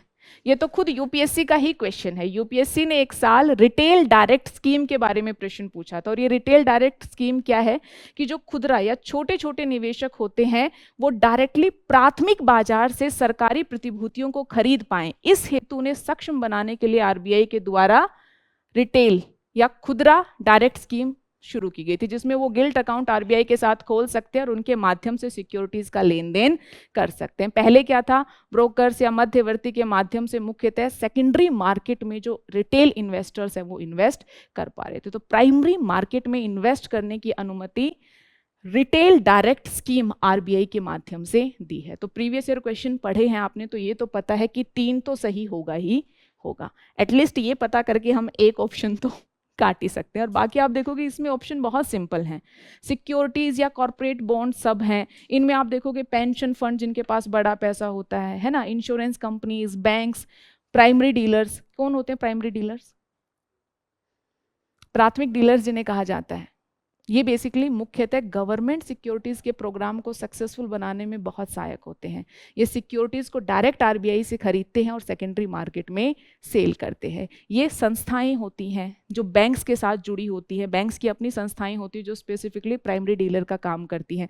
स्टैंड अलोन भी हो सकती हैं, आरबीआई के साथ रजिस्टर्ड होते हैं। तो ये सिक्योरिटी मार्केट को स्ट्रॉन्ग बनाने का बेसिकली काम करते हैं ताकि गवर्नमेंट सिक्योरिटीज सक्सेसफुल हो पाए। तो मुख्य काम इनका ये होता है। तो ये सारे ही हैं जो कॉर्पोरेट बॉन्ड और गवर्नमेंट सिक्योरिटीज में इन्वेस्ट कर सकते हैं। कितने लोग, जरोदा जैसे प्लेटफॉर्म है जिनके माध्यम से कॉर्पोरेट बॉन्ड खरीदते हैं, है ना। तो ये तो आजकल आज के समय में आप देखोगे UPSC secondary market, stock, share, इनके बारे में बहुत प्रश्न पूछ रही है। कारण क्या है? अब से 5-6 साल पहले लोग इनसे इतना फेमिलियर नहीं थे, लेकिन आप देखोगे कि अब आम व्यक्ति भी म्यूचुअल फंड खरीद रहा है, शेयर स्टॉक खरीद रहा है। तो ये उम्मीद बढ़ती है कि आप भी अवेयर सिटीजन हैं और आपको इन सब बारे में जानकारी होगी। अगला क्वेश्चन मैं कहूंगी मजेदार है। देखिए जरा इस क्वेश्चन को, ये किसका गलत हुआ? निम्नलिखित पर विचार कीजिए और उपयुक्त में से किन्हें वित्तीय लिखित माना जाएगा? फाइनेंशियल इंस्ट्रूमेंट किसे माना जाएगा? बार बार हम क्लास में पढ़ते हैं वित्तीय पत्र, फाइनेंशियल इंस्ट्रूमेंट, और भी शुद्ध हिंदी में मैं कहूं तो इसे वित्तीय प्रपत्र बोला जाता है ना। क्या है ये? ऑप्शन देखिए, उपयुक्त में से किन्हें वित्तीय लिखित माना जाएगा? ईटीएफ, मोटर वाहन और मुद्रा की अदला बदली। देखिए जरा, इसमें आप बहुत इजीली 50-50 तक पहुंच सकते हो। वित्तीय पत्र वैसे होता क्या है? कोई भी रियल या वर्चुअल, रियल मतलब अगर वास्तव में हम कागज लेकर ऐसा कोई लीगल समझौता करें तो वो रियल हो गया, और वर्चुअल स्पेस में ऐसा हो तो वो वर्चुअल हो गया। तो कोई भी रियल या वर्चुअल तरह का लीगल समझौता जिसके पीछे कोई मॉनेटरी वैल्यू लगी हो उसे हम क्या कहते हैं? वित्तीय पत्र। अब ये कुछ भी हो सकता है। आपने प्रोमिसरी नोट सुना है?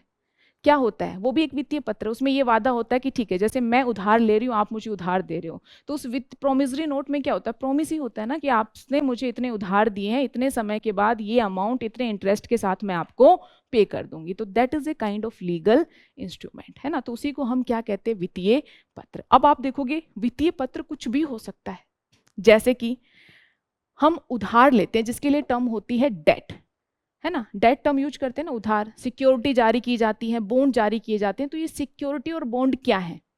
एक तरह का फिनेंशियल इंस्ट्रूमेंट है, वित्तीय पत्र है। क्यों?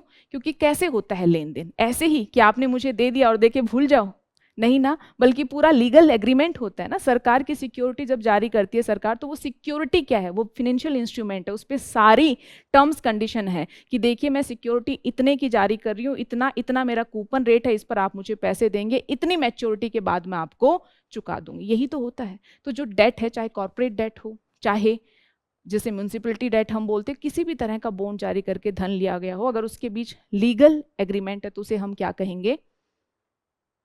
Financial instrument. अच्छा, दूसरा, सिक्योरिटीज के मामले में क्या होता है?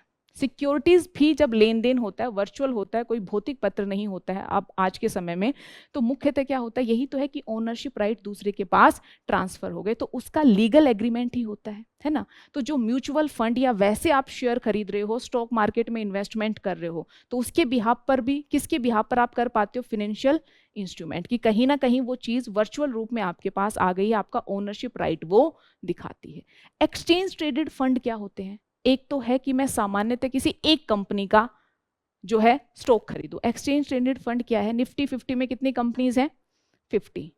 50 को मिलाकर एक यूनिट बना दें। अगर आप 1 रुपए भी लगा रहे हो तो निफ्टी 50 में जिसका जितना वेटेज है, 1 रुपए का उतना उतना हिस्सा उसके पास चला जाएगा। तो इन्हें हम बोलते हैं ETF, यानी एक्सचेंज ट्रेडेड फंड। वो सेंसेक्स बेस्ड भी हो सकता है 30 कंपनीज का।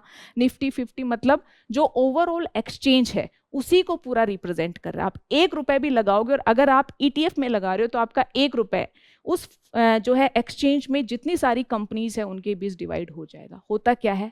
जोखिम कम हो जाता है। एक कंपनी में लगाओ, डिफॉल्ट कर गई, शेयर प्राइस गिर गया, आप नुकसान में चले गए। ETF या फिर म्यूचुअल फंड, जहां म्यूचुअल फंड मैनेजर होते हैं जो एक्टिवली कुछ कुछ कंपनी के स्टॉक इकट्ठा करते हैं, है ना, फिर आप उनमें इन्वेस्ट करते हो। इनका फायदा क्या है? रिस्क कम हो जाता है। एक साथ आपने 30, 50, 20, 25 कंपनीज में लगाया है, मतलब कुछ नीचे जाएंगी तो कुछ ऊपर भी आएंगी। तो ETF जहां शेयर्स की बेसिकली लेन देन हो रही है, तो उसके लिए भी फिनेंशियल इंस्ट्रूमेंट काम करता है। दूसरा ऑप्शन है मोटर वाहन, मोटर व्हीकल। मोटर व्हीकल क्या है? मूर्त तरह की एक परिसंपत्ति है ना, फिजिकल असेट है। ये कोई फिनेंशियल इंस्ट्रूमेंट है?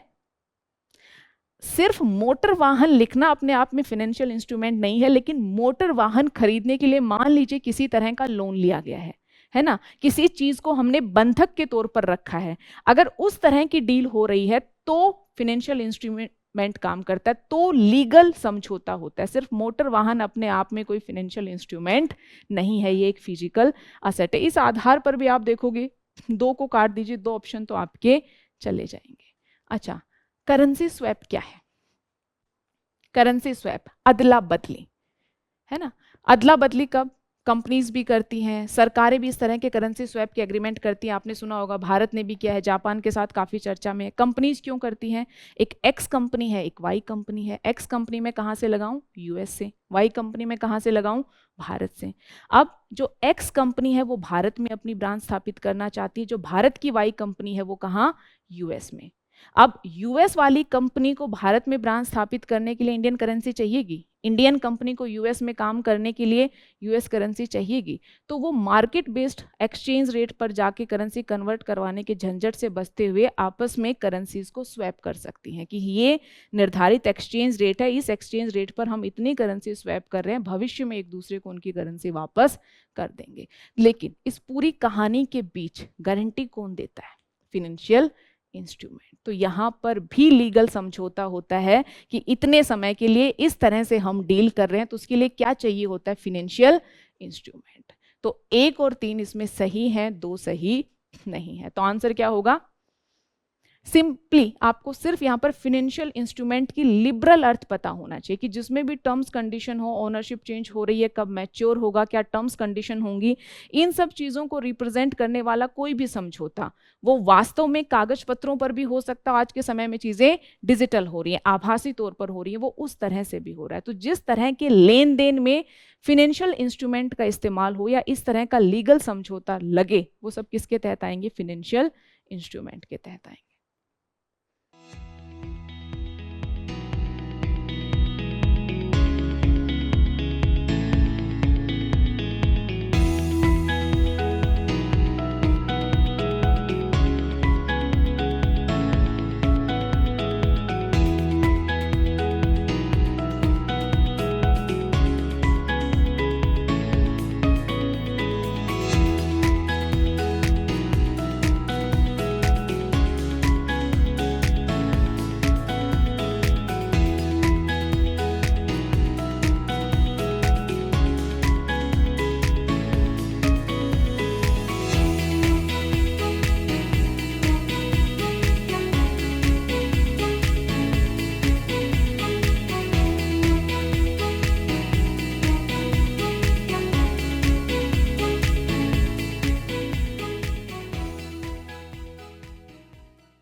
एक और मजेदार क्वेश्चन, किस किस को लगता है कि इसका आंसर सही दिया है आप लोगों ने, क्या आंसर दिया है, केवल 2।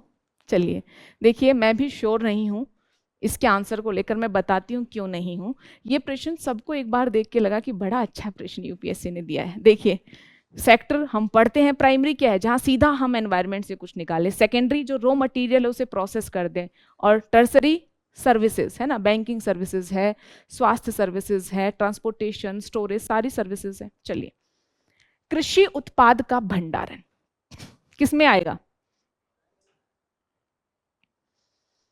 कृषि उत्पाद का भंडारण। यूपीएससी ने जम के कंफ्यूज किया इस क्वेश्चन में, इजी बनाने के साथ साथ। अब देखिए, भंडारण, ट्रांसपोर्टेशन, ये सब टर्सरी सेक्टर में आते हैं, सर्विस सेक्टर में आते हैं। आपने कृषि देखकर आप टेम्प्ट हुए और इसको आपने समझा होगा कि किस में आ सकता है, प्राइमरी सेक्टर में। भंडारण का कंस्ट्रक्शन सोचकर आपको लगा होगा कि कंस्ट्रक्शन, उद्योग, ये सब किस में आते हैं, सेकेंडरी सेक्टर में। तो मैंने कहा कि जितना ये क्वेश्चन देख के इजी लगता है, एक स्टूडेंट का दिमाग प्रेशर में अलग अलग डायरेक्शन में काम करता है, तो बहुत सारा कंफ्यूजन होने की पॉसिबिलिटी है। बट ना ये कंस्ट्रक्शन की बात कर रहा, ना ये एग्रीकल्चर की बात कर रहा, कृषि उत्पादों का भंडारण, तो ओवरऑल स्टोरेज जो सर्विसेज हैं बेसिकली ये उसकी बात कर रहा है। और सर्विसेज किस में शामिल होती हैं, टर्सरी सेक्टर।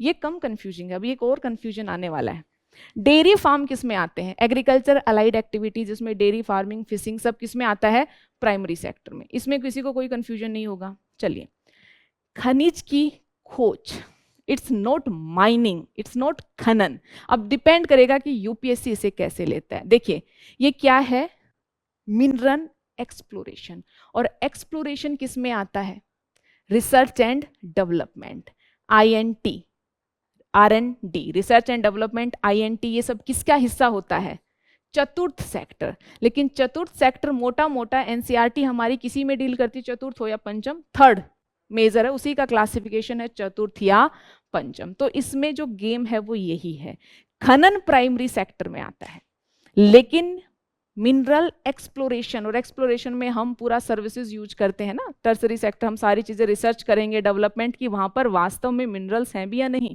जिन्हें हम खोज पाए। तो अभी भी मैं ये नहीं कहूंगी कि जो मैं कह रही हूं वही अंतिम उत्तर है, बट जैसा कि शब्द कह रहा है कि, और जो लॉजिकली समझ में भी आता है कि एक्सप्लोरेशन किससे जुड़ा हुआ है, रिसर्च एंड डेवलपमेंट से। और रिसर्च और डेवलपमेंट किसके तहत आता है, इसे बहुत सारे लोगों ने प्राइमरी समझकर काट दिया। थर्ड, कपड़ा बुनाई किस में आता है, बुनाई, वीविंग, रॉ मटेरियल को हम प्रोसेस कर रहे हैं, किस में आता है, सेकेंडरी। तो आप देखोगे इसमें फोर्थ भी सही है, थर्ड भी सही है, सेकंड भी सही है। सिर्फ फर्स्ट सही नहीं है। तो पॉसिबली, मैं क्लियरली कह रही हूं, पॉसिबली इसका आंसर होना चाहिए ओनली 3। कई बार तुक्के भी सही लगते हैं, है ना। तो भगवान का आशीर्वाद चलता है, आस्था रखिए। ये इजी था, इजी ही है ना, इसमें कोई ज्यादा कंफ्यूजन नहीं है। देखिए जरा क्या कह रहा है ये क्वेश्चन। अब आप लोग मुझे फिक्स कैपिटल और वर्किंग कैपिटल का डिफरेंस बताएंगे। हम मशीन, उपकरण, भवन, इन सब में जिससे कि फाइनल प्रोडक्टिविटी बढ़े, इनमें निवेश कर रहे हैं, तो वो क्या है, फिक्स्ड कैपिटल। वर्किंग कैपिटल जो डेली बेस के काम होते हैं, जैसे कि ट्रांसपोर्टेशन सब हम कर रहे हैं, रॉ मटेरियल हम दिन प्रतिदिन खरीद रहे हैं जो हमें फाइनल प्रोसेस करना है, वो सारी चीजें किस में आती हैं, वर्किंग कैपिटल में। उन पर खर्च वर्किंग कैपिटल है। क्लियर क्लासिफिकेशन है। चलिए, किसान का हल। अब चाहे छोटी मशीन हो या बड़ी मशीन और उपकरण, सब किसके तहत आएंगे, उपकरण और मशीन किसके तहत आते हैं, फिक्स कैपिटल। तो फर्स्ट सही नहीं है। अच्छा, कंप्यूटर फिक्स्ड, क्योंकि ये प्रोडक्टिविटी को बढ़ाएगा। बुनकर द्वारा प्रयोग किया जाने वाला सूत। अब बुनकर है, सूत, सूत क्या है, रॉ मटेरियल है जो डेली बेसिस पर आप या लगभग समय अंतराल पर आप खरीद रहे हैं, प्रोसेस कर रहे हैं और बेच रहे हैं। तो रॉ मटेरियल पर किया गया खर्च आपकी वर्किंग कैपिटल का हिस्सा होता है, फिक्स कैपिटल नहीं। और लास्ट, पेट्रोल, आपको चीजों को इधर से उधर भेजना है, मशीन चलानी है ना, उसके लिए आप पेट्रोल यूज कर रहे हो, वो आपका वर्किंग कैपिटल है। जो लगभग डे टू डे बेसिस पे या स्मॉल इंटरवल्स पर जो इन्वेस्टमेंट आपको करने हो, जिससे कि आपका बिजनेस वास्तव में रन कर रहा है, वो क्या होते हैं, वर्किंग कैपिटल। और जो मशीन, उपकरण, जो बेसिक आधार है, जो आपकी प्रोडक्टिविटी को निर्धारित करते हैं, वो क्या रहती है, आपकी फिक्स कैपिटल। तो इसमें पेट्रोल कार्यशील पूंजी सही है, बुनकर द्वारा किया जाने वाला सूत स्थिर नहीं बल्कि क्या है, वर्किंग। तो एक सही हमें मिला। कंप्यूटर स्थिर, ये भी सही है। अब किसान का हल क्या है, फिक्स। तो यहां पर टोटल कितने सही हुए, 2। और कौन कौन से सही हुए, ऑप्शन 2 और ऑप्शन 4। तो ये, इसमें कोई ट्विस्ट नहीं है, ये इजी ही क्वेश्चन था।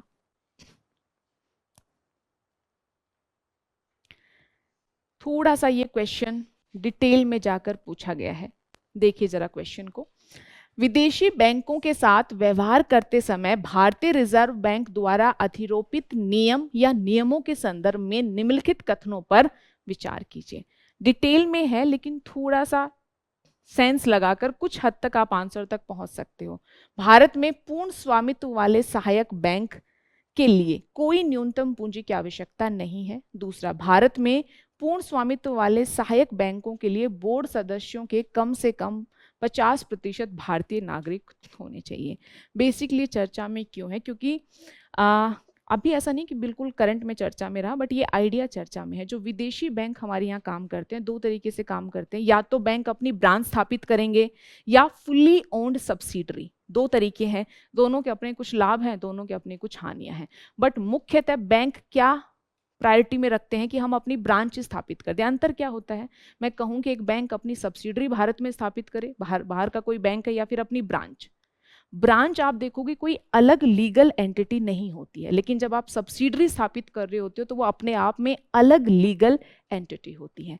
आरबीआई प्रमोट कर रहा है, रूल्स बना रहा है, स्कीम लेकर आ रहा है कि हमारे यहाँ विदेशी बैंक जो आकर काम करें, वो ब्रांच के तौर पर ज्यादा ना आकर एक सेपरेट सब्सिडरीज के तौर पर वो यहाँ पर अपनी सर्विसेज हमें प्रदान करें। तो उस चीज को लेकर ये थोड़ा सा टॉपिक चर्चा का विषय रहा है। अब इसमें जरा पहली स्टेटमेंट देखिए, भारत में पूर्ण स्वामित्व वाले सहायक बैंकों के लिए कोई न्यूनतम पूंजी की आवश्यकता नहीं है। ऐसा आपको लगता है?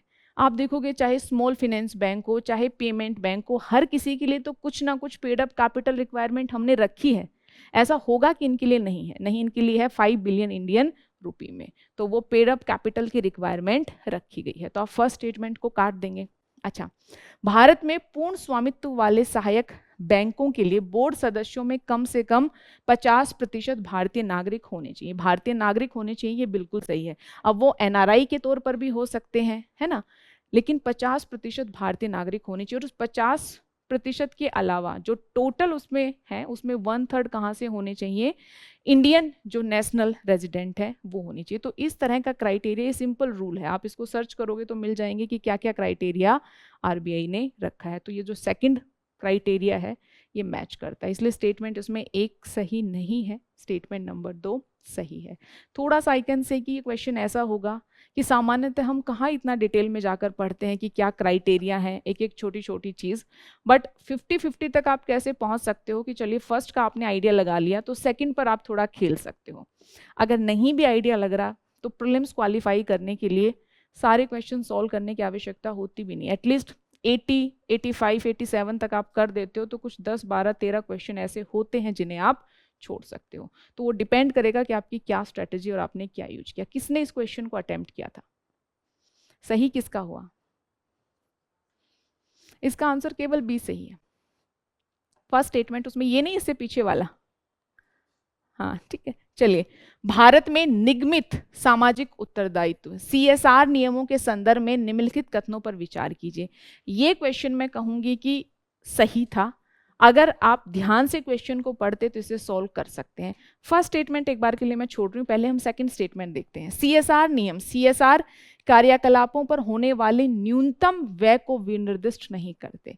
CSR rules do not specify minimum spending on CSR activities. आपको पता है CSR की व्यवस्था कंपनी एक्ट के माध्यम से की गई, 2014 में हम स्पेसिफिक रूल्स भी लेकर आते हैं। क्या क्राइटेरिया है, किसी कंपनी की नेटवर्थ कितनी है, 500 करोड़ या अधिक है, टर्नओवर 1000 करोड़ या अधिक है, और उसका लाभ कितना है, 5 करोड़ या अधिक है, तो पिछले 3 वर्षों में उनके निवल लाभ का कम से कम 2% उनको CSR एक्टिविटीज पर खर्च करना पड़ेगा। तो अगर आपको बाकी चीजें नहीं याद है, ये तो पता है कि लगभग 2 के आसपास 1% निर्धारित है जो उनको खर्च करना पड़ेगा, तो ये स्टेटमेंट गलत हो गई कि CSR rules do not specify minimum spending on CSR activities. बिल्कुल उसमें 2% का रूल बताया गया कि एटलीस्ट इतना तो आपको करना ही पड़ेगा।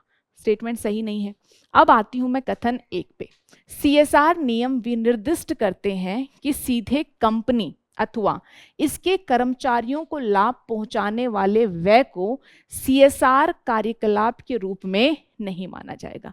इंग्लिश में देखना, CSR rules specify that expenditure that benefit the company directly or to its employees will not be considered as CSR activities। आपने नहीं पढ़ा, मान लीजिए, कॉमन सेंस क्या कहती है, डायरेक्टली कंपनी खुद लाभ ले रही है, उसके एम्प्लॉइज लाभ ले रहे हैं, उसको सरकार CSR एक्टिविटीज में मानेगी? कॉमन सेंस क्या कहती है, नहीं मानेगी। तो ये स्टेटमेंट सही है। तो आंसर क्या होगा इसका,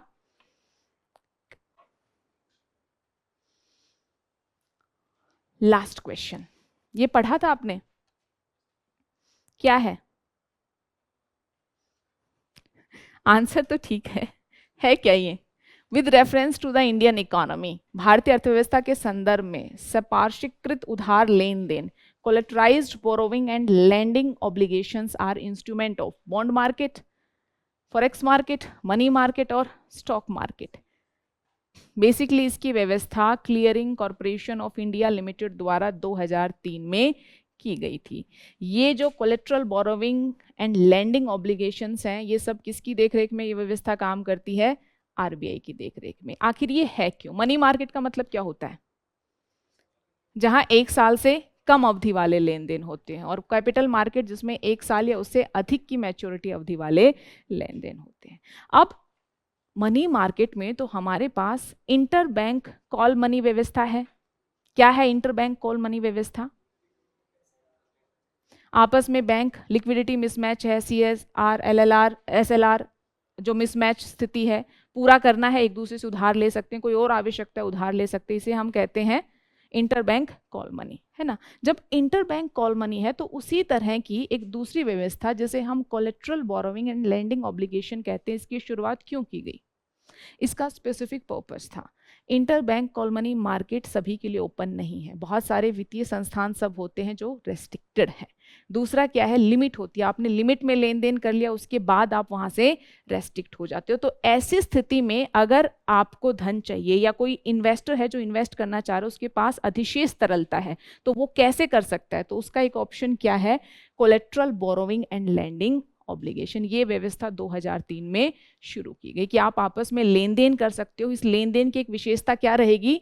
कोलेट्रल, कि पीछे कोलेट्रल का इस्तेमाल होगा। कोलेट्रल का इस्तेमाल करते हुए आप अपना बंधक कोलेट्रल दीजिए, आपके पास अधिशेष है, आप मुझे धन दे देंगे। और ये भी सामान्यतः शॉर्ट टर्म के लिए होती है। अभी ये मुख्यतः लगभग मैक्सिमम 19 दिन की अवधि के लिए काम कर रही है, बट आरबीआई क्लियरली कहता है कि इस व्यवस्था के माध्यम से 1 दिन से लेकर 1 वर्ष तक का उधार लिया जा सकता है। तो यही फैसिलिटी है जिसे हम collateral borrowing and lending obligation कहते हैं। तो जैसा मैंने बताया आरबीआई कहता है, हाँ बिल्कुल, बैंक वित्तीय संस्थान जो भी हमारा नॉर्मल जो इंटरबैंक हमारा कॉल मनी सिस्टम है उसमें जो रेस्ट्रिक्टेड है या उस सुविधा का लाभ नहीं उठा रहे, वो संस्थान इस सुविधा का लाभ उठा सकते हैं। जो लाभ उठाएंगे सारी व्यवस्था को आरबीआई देखता है, कौन कौन उसका लाभार्थी हो सकता है वो निर्धारित करता है। ये काफ़ी समय से चर्चा में रही। 2003 के आसपास तो व्यवस्था की गई, 2008-9 में आरबीआई ने कुछ रूल भी बनाए थे, क्योंकि क्या देखा गया कि बैंक्स या कुछ वित्तीय संस्थानों द्वारा इसका दुरुपयोग किया जा रहा था। इसमें तुलनात्मक रूप से कम इंटरेस्ट रेट पर धन मिल जाता था। अच्छा, यहाँ से धन लेकर बैंक्स इत्यादि जो इसमें पार्टिसिपेट कर पा रहे थे वो क्या कर पा रहे थे, अपने पैसे आरबीआई के पास पार्क कर रहे थे। आरबीआई के पास पार्क करते उसे हम क्या कहते हैं, आरआर या triple R, reverse repo rate, है ना। तो रिवर्स रेपो रेट के तहत पार्क कर रहे थे। तब कुछ रूल्स आरबीआई बनाता है कि आप ऐसा नहीं कर सकते, है ना।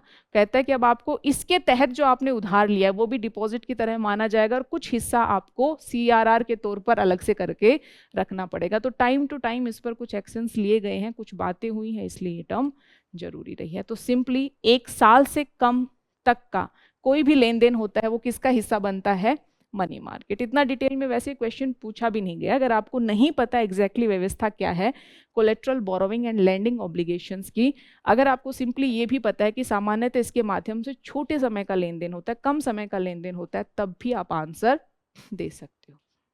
ठीक है, तो अब क्या समझ में आया, पेपर कैसा था?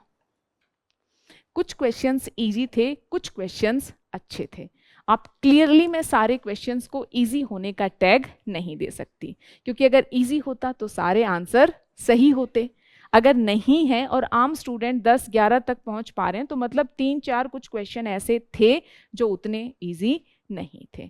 तो क्या समझ में आया, इकोनॉमी को पढ़ने की डायरेक्शन क्या होनी चाहिए? वैसे तो यूपीएससी साल दर साल कभी भी अपना पैटर्न बदल सकता है, बट इकोनॉमी का जो पैटर्न है आज भी आप देखोगे मोर एंड लेस स्टेबल है। स्टेबल इन द सेंस कि करंट अफेयर भी है, कंसेप्चुअल क्वेश्चन भी पूछे गए हैं, है ना।